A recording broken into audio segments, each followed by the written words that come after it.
वासुदेवं सर्वं श्रीहरिनमस्तुभ्यं। श्रीमद्भगवत महापुराण नवम स्कंध चौथा अध्याय नाभाग और अम्बरीश की कथा। श्री शुकदेव जी कहते हैं, परीक्षित, मनुपुत्र नभग का पुत्र था नाभाग। जब वह दीर्घ काल तक ब्रह्मचर्य का पालन करके लौटा, तब बड़े भाइयों ने अपने से छोटे किंतु विद्वान भाई को हिस्से में केवल पिता को ही दिया। संपत्ति तो उन्होंने पहले ही आपस में बांट ली थी। उसने अपने भाइयों से पूछा, भाइयों, आप लोगों ने मुझे हिस्से में क्या दिया है? तब उन्होंने उत्तर दिया कि हम तुम्हारे हिस्से में पिताजी को तुम्हें देते हैं। उसने अपने पिता से जाकर कहा, पिताजी, मेरे बड़े भाइयों ने हिस्से में मेरे लिए आपको ही दिया है। पिता ने कहा, बेटा, तुम उनकी बात ना मानो। देखो, ये बड़े बुद्धिमान अंगिरस गोत्र के ब्राह्मण इस समय यहाँ एक बहुत बड़ा यज्ञ कर रहे हैं, परंतु मेरे विद्वान पुत्र, वे प्रत्येक छठे दिन अपने कर्म में भूल कर बैठते हैं। तुम उन महात्माओं के पास जाकर उन्हें वैश्वदेव संबंधी 2 सूत्र बतला दो। जब वे स्वर्ग जाने लगेंगे, तब यज्ञ से बचा हुआ अपना सारा धन तुम्हें दे देंगे। इसलिए अब तुम उन्हीं के पास चले जाओ। उसने अपने पिता के आज्ञानुसार वैसा ही किया। उन आंगिर सगोत्री ब्राह्मणों ने भी यज्ञ का बचा हुआ धन उसे दे दिया और वे स्वर्ग में चले गए। जब नाभाग उस धन को लेने गया, तब उत्तर दिशा से एक काले रंग का पुरुष आया। उसने कहा, इस यज्ञ भूमि में जो कुछ बचा हुआ है वह सब धन मेरा है। नाभाग ने कहा, ऋषियों ने यह धन मुझे दिया है, इसलिए मेरा है। इस पर उस पुरुष ने कहा, हमारे विवाद के विषय में तुम्हारे पिता से ही प्रश्न किया जाए। तब नाभाग ने जाकर पिता से पूछा। पिता ने कहा, एक बार दक्ष प्रजापति के यज्ञ में ऋषि लोग यह निश्चय कर चुके थे कि यज्ञ भूमि से जो भी बचा कुचा रहता है वह सब रुद्रदेव का हिस्सा है, इसलिए वह धन तो महादेव जी को ही मिलना चाहिए।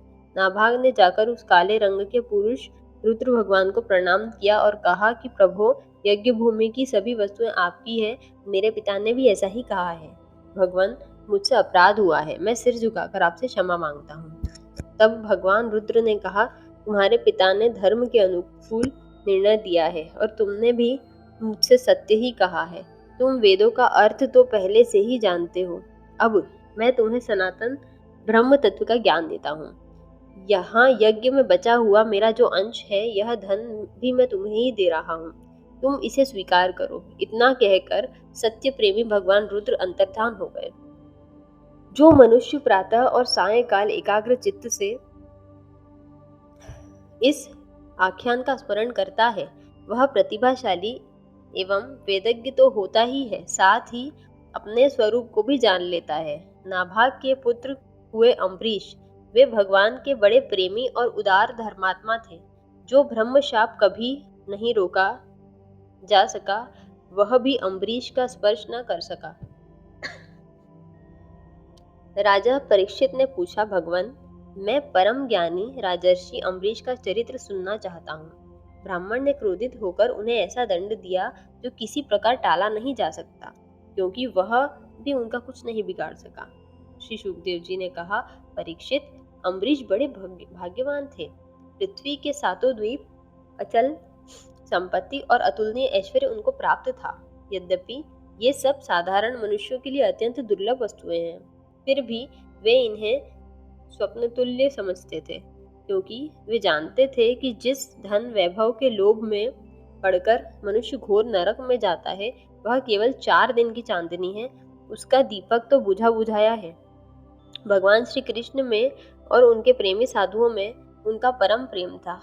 उस प्रेम के प्राप्त हो जाने पर तो यह सारा विश्व और इसकी समस्त संपत्तियां मिट्टी के ढेले के समान जान पड़ती हैं। उन्होंने अपने मन को श्री कृष्ण चंद्र के चरणारविंद युगल में वाणी को भगवता गुणा वर्णन में हाथों को श्री हरि मंदिर के मार्जन सेवन में और अपने कानों को भगवान अच्युत की मंगलमयी कथा के श्रवण में लगा रखा था।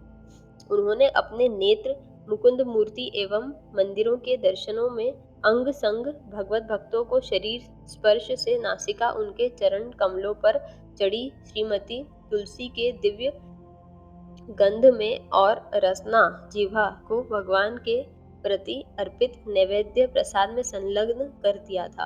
अम्बरीश के पैर भगवान के क्षेत्र आदि की पैदल यात्रा करने में ही लगे रहते और वे सिर से भगवान श्री कृष्ण के चरण कमलों की वंदना किया करते। राजा अम्बरीश ने माला चंदन आदि भोग सामग्री को भगवान की सेवा में समर्पित कर दिया था, भोगने की इच्छा से नहीं बल्कि इसलिए कि वे इससे वह भगवत प्रेम प्राप्त हो जो पवित्र कीर्ति भगवान के निज जनों में ही निवास करता है। इस प्रकार उन्होंने अपने सारे कर्म यज्ञ पुरुष इंद्रियातीत भगवान के प्रति उन्हें सर्वात्मा और सर्वस्व रूप समझकर समर्पित कर दिए थे और भगवत भक्त ब्राह्मणों की आज्ञा के अनुसार वे इस पृथ्वी का शासन करते थे। उन्होंने धन्व नाम के निर्जल देश में सरस्वती नदी के प्रवाह के सामने वशिष्ठ असित गौतम आदि भिन्न भिन्न आचार्यों द्वारा महान ऐश्वर्य के कारण सर्वांग परिपूर्ण तथा बड़ी बड़ी दक्षिणाओं वाले अनेकों अश्वमेध यज्ञ करके यद्यपि पति भगवान की आराधना की थी। उनके यज्ञों में देवताओं के साथ जब सदस्य और ऋत्विज बैठ जाते थे तब उनकी पलकें नहीं पड़ती थी और वे अपने सुंदर वस्त्र और वैसे ही रूप के कारण देवताओं के समान दिखाई पड़ते थे। उनकी प्रजा महात्माओं के द्वारा गाए हुए भगवान के उत्तम चरित्रों का किसी समय बड़े प्रेम से श्रवण करती और किसी समय उनका गान करती। इस प्रकार उनके राज्य के मनुष्य देवताओं के अत्यंत प्यारे स्वर्ग की भी इच्छा नहीं करते। वे अपने हृदय में अनंत प्रेम का दान करने वाले श्री हरि का नित्य निरंतर दर्शन करते रहते थे। इसलिए उन लोगों को वह भोग सामग्री भी हर्षित नहीं कर पाती थी जो बड़े बड़े सिद्धों को भी दुर्लभ है। वे वस्तुएं उनके आत्मानंद के सामने अत्यंत तुच्छ और तिरस्कृत थी। राजा अम्बरीश इस प्रकार तपस्या से युक्त भक्ति योग और प्रजापालन रूप स्वधर्म के द्वारा भगवान को प्रसन्न करने लगे और धीरे धीरे उन्होंने सब प्रकार की आसक्तियों का परित्याग कर दिया। घर, स्त्री, पुत्र, भाई, बंधु, बड़े बड़े हाथी, रथ, घोड़े और पैदलों की चतुरंगिणी सेना, अक्षय रत्न, आभूषण और आयुध आदि समस्त वस्तुओं तथा कभी समाप्त न होने वाले कोशों के संबंध में उनको ऐसा दृढ़ निश्चय था कि वे सबके सब असत्य हैं। उनकी अनन्य प्रेममय भक्ति से प्रसन्न होकर भगवान ने उनकी रक्षा के लिए सुदर्शन चक्र को नियुक्त कर रखा था, जो विरोधियों को भयभीत करने वाला एवं भगवत भक्तों की रक्षा करने वाला है। राजा अम्बरीश की पत्नी भी उन्हीं के समान धर्मशील, संसार से विरक्त एवं भक्तिपरायण थी। एक बार उन्होंने अपनी पत्नी के साथ भगवान श्री कृष्ण की आराधना करने के लिए 1 वर्ष तक द्वादशी प्रधान एकादशी व्रत करने का नियम ग्रहण किया। व्रत की समाप्ति होने पर कार्तिक महीने में उन्होंने 3 रात का उपवास किया और एक दिन यमुना जी के स्नान करके मधुवन में भगवान श्री कृष्ण की पूजा की। उन्होंने महाअभिषेक की विधि से सब प्रकार की सामग्री और संपत्ति द्वारा भगवान का अभिषेक किया और हृदय से तन्मय होकर वस्त्र, आभूषण, चंदन, माला और अधर्य आदि के द्वारा उनकी पूजा की। यद्यपि महाभाग्यवान ब्राह्मणों को इस पूजा की कोई आवश्यकता नहीं थी, स्वयं ही उनकी सारी कामनाएं पूर्ण हो चुकी थी, वे सिद्ध थे, तथापि राजा अम्बरीश ने भक्ति भाव से उनका पूजन किया। तत्पश्चात पहले ब्राह्मणों को स्वादिष्ट और अत्यंत गुणकारी भोजन कराकर उन लोगों के साथ घर 60 करोड़ गोएं सुसज्जित करके भेज दी। उन गोओं के सींग सुवर्ण से और खूर चांदी से मढ़े हुए थे। सुंदर सुंदर वस्त्र उन्हें ओढ़ा दिए गए थे। वे गोएं बड़ी सुशील, छोटी अवस्था की, देखने में सुंदर, बछड़े वाली और खूब दूध देने वाली थी। उनके साथ दुहने की उपयुक्त सामग्री भी उन्होंने भिजवा दी थी। जब ब्राह्मणों को सब कुछ मिल चुका था तब राजा ने उन लोगों से आज्ञा लेकर व्रत का पारण करने की तैयारी की। उसी समय शाप और वरदान देने में समर्थ स्वयं दुर्वासा जी भी उनके यहाँ अतिथि के रूप में पधारे। राजा अम्बरीश उन्हें देखते ही उठ खड़े हो गए आसन देकर बैठाया और विविध सामग्रियों से अतिथि के रूप में आए हुए दुर्वासा जी की पूजा की। उनके चरणों में प्रणाम करके अम्बरीश ने भोजन के लिए प्रार्थना की। दुर्वासा जी ने अम्बरीश की प्रार्थना स्वीकार कर ली और इसके बाद आवश्यक कर्मों से निवृत्त होने के लिए वे नदी के तट पर चले गए। वे ब्रह्म का ध्यान करते हुए यमुना के पवित्र जल में स्नान करने लगे। इधर द्वादशी केवल घड़ी भर शेष रह गई थी। धर्मज्ञ अम्बरीश ने धर्म संकट में पड़कर ब्राह्मणों के साथ परामर्श किया। उन्होंने कहा, ब्राह्मण देवताओं, ब्राह्मण को बिना भोजन कराए स्वयं खा लेना और द्वादशी रहते पारण ना करना दोनों ही दोष है। इसलिए इस समय जैसा करने से मेरी भलाई हो और मुझे पाप भी ना लगे, ऐसा क्या काम करना चाहिए। तब ब्राह्मणों के साथ विचार करके उन्होंने कहा, ब्राह्मणों, श्रुतियों में ऐसा कहा गया है कि जल पी लेना भोजन करना भी है और नहीं भी करना है। इसलिए इस समय केवल जल से पारण कर लेता हूँ। ऐसा निश्चय करके मन ही मन भगवान का चिंतन करते हुए राजर्षि अम्बरीश ने जल पी लिया और परीक्षित, वे केवल दुर्वासा जी के आने की बाट देखने लगे। दुर्वासा जी आवश्यक कर्मों से निवृत्त होकर यमुना तट से लौट आए। जब राजा ने आगे बढ़कर उनका अभिनंदन किया, तब उन्होंने अनुमान से ही समझ लिया कि राजा ने पारण कर लिया है। उस समय दुर्वासा जी बड़े भूखे थे, इसलिए यह जानकर कि राजा ने पारण कर लिया है, वे क्रोध से थरथर कांपने लगे। भौहों के चढ़ जाने से उनका मुंह विकट हो गया। उन्होंने हाथ जोड़कर खड़े अम्बरीश से डांट कर कहा, अहो देखो तो सही, यह कितना क्रूर है। यह धन के मद में मतवाला हो रहा है। भगवान की भक्ति तो इसे छू तक नहीं गई है और यह अपने आप को बड़ा समर्थ मानता है। आज इसने धर्म का उल्लंघन करके बड़ा ही अन्याय किया है। देखो, मैं इसका अतिथि होकर आया हूँ। इसने अतिथि सत्कार करने के लिए मुझे निमंत्रण भी दिया है, किंतु फिर भी मुझे खिलाए बिना ही खा लिया। अच्छा देख, तुझे अभी इसका फल चखाता हूँ। यूं कहते ही वे क्रोध से जल उठे। उन्होंने अपनी एक जटा उखाड़ी और उससे अम्बरीश को मार डालने के लिए कृत्य उत्पन्न की। वे प्रलय काल की आग के समान दहक रही थी। वह आग के समान जलती हुई हाथ में तलवार लेकर राजा अम्बरीश पर टूट पड़ी। उस समय उनके पैरों की धमक से पृथ्वी भी कांप रही थी, परंतु राजा अम्बरीश उसे देखकर उससे तनिक भी विचलित नहीं हुए। वे एक पग भी नहीं हटे, ज्यों के त्यों खड़े रहे। परम पुरुष परमात्मा ने अपनी सेवक की रक्षा के लिए पहले से ही सुदर्शन चक्र को नियुक्त कर रखा था। जैसे आग क्रोध से गुर्राते हुए सांप को भस्म कर देती है, वैसे ही चक्र ने दुर्वासा जी की कृत्या को जलाकर राख का ढेर कर दिया। जब दुर्वासा जी ने देखा कि मेरी बनाई हुई कृत्या तो जल रही है और चक्र मेरी ओर ही आ रहा है, तब वे भयभीत हो गए और अपने प्राणों को बचाने के लिए जी छोड़कर एकाएक भाग निकले। जैसे ऊंची ऊंची लपटों वाला दावानल सांप के पीछे दौड़ता है, वैसे ही भगवान का चक्र उनके पीछे पीछे दौड़ने लगा। जब दुर्वासा जी ने देखा कि चक्र तो मेरे पीछे लग गया तथा सुमेरु पर्वत की गुफा में प्रवेश करने के लिए वे उसी ओर दौड़ पड़े। दुर्वासा जी दिशा, आकाश, पृथ्वी, अतल वितल आदि के नीचे लोक, समुद्र, लोकपाल और उनके द्वारा सुरक्षित लोक एवं स्वर्ग तक में गए। परंतु जहां जहां वे गए, वहीं वहीं उन्होंने असह्य तेज वाले सुदर्शन चक्र को अपने पीछे लगा देखा। जब उन्हें कहीं भी कोई रक्षक ना मिला, तब तो वे और भी डर गए।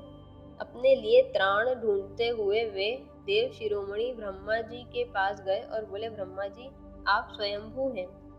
भगवान के इस तेजोमय चक्र से मेरी रक्षा कीजिए। ब्रह्मा जी ने कहा, जब मेरी 2 परार्ध की आयु समाप्त होगी और काल स्वरूप भगवान अपनी यह सृष्टि लीला समेटने लगेंगे और इस जगत को जलाना चाहेंगे, उस समय उनके भूर्भंग मात्र से यह सारा संसार, मेरा यह लोक भी लीन हो जाएगा। मैं शंकर जी, दक्ष, भृगु आदि प्रजापति, भूतेश्वर, देवेश्वर आदि सब जिन के बनाए नियमों में बंधे हैं तथा जिनकी आज्ञा शिरोधार्य करके हम लोग संसार का हित करते हैं, उनके भक्त के द्रोही को बचाने के लिए हम समर्थ नहीं हैं। जब ब्रह्मा जी ने इस प्रकार दुर्वासा जी को निराश कर दिया, तब भगवान के चक्र से संतप्त होकर वे कैलाशवासी भगवान शंकर की शरण में गए। श्री भगवान महादेव जी ने कहा, दुर्वासा जी, जिन अनंत परमेश्वर में ब्रह्मा जैसे जीव और उनके उपाधिभूत कोश इस ब्रह्मांड के समान ही अनेकों ब्रह्मांड समय पर पैदा होते और समय आने पर ही उनका पता भी नहीं चलता, जिनमें हमारे जैसे हजारों चक्कर काटते रहते हैं, उन प्रभु के संबंध में हम कुछ भी करने की सामर्थ्य नहीं रखते। मैं सनत कुमार, नारद, भगवान ब्रह्मा, कपिल देव, अपांतरम, देवल, धर्म, असुरी तथा मरीचि आदि दूसरे सर्वज्ञ सिद्धेश्वर, ये हम सभी भगवान की माया को नहीं जान सकते, क्योंकि हम उसी माया के घेरे में हैं। यह चक्र उन विश्वेश्वर का शस्त्र है। यह हम लोगों के लिए असह्य है। तुम उन्हीं की शरण में जाओ, वे भगवान ही तुम्हारा मंगल करेंगे। वहां से भी निराश होकर दुर्वासा भगवान के परम धाम वैकुंठ में गए। लक्ष्मीपति भगवान लक्ष्मी के साथ वहीं निवास करते हैं। दुर्वासा जी भगवान के चक्र की आग से जल रहे थे। वे कांपते हुए भगवान की चरणों में गिर पड़े।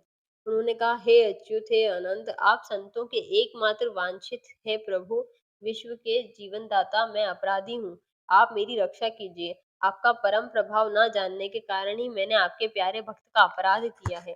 प्रभु, आप मुझे उससे बचाइए। आपके तो नाम का उच्चारण ही करने से नारकी जीव भी मुक्त हो जाता है। श्री भगवान ने कहा, दुर्वासा जी, मैं सर्वथा भक्तों के अधीन हूँ। मुझ में तनिक भी स्वतंत्रता नहीं है। मेरे सीधे साधे सरल भक्तों ने मेरे हृदय को अपने हाथों में कर रखा है। भक्तजन मुझसे प्यार करते हैं और मैं उनसे। ब्राह्मण, आप अपने भक्तों का एकमात्र आश्रय मैं ही हूँ। इसलिए अपने साधु स्वभाव भक्तों को छोड़कर मैं ना तो अपने आप को चाहता हूँ और ना अपनी अर्धांगिनी विनाश रहित लक्ष्मी को। जो भक्त स्त्री, पुत्र, ग्रह, गुरुजन, प्राण, धन, इहलोक और परलोक सबको छोड़कर केवल मेरी शरण में आ गए हैं, उन्हें छोड़ने का संकल्प भी मैं कैसे कर सकता हूँ?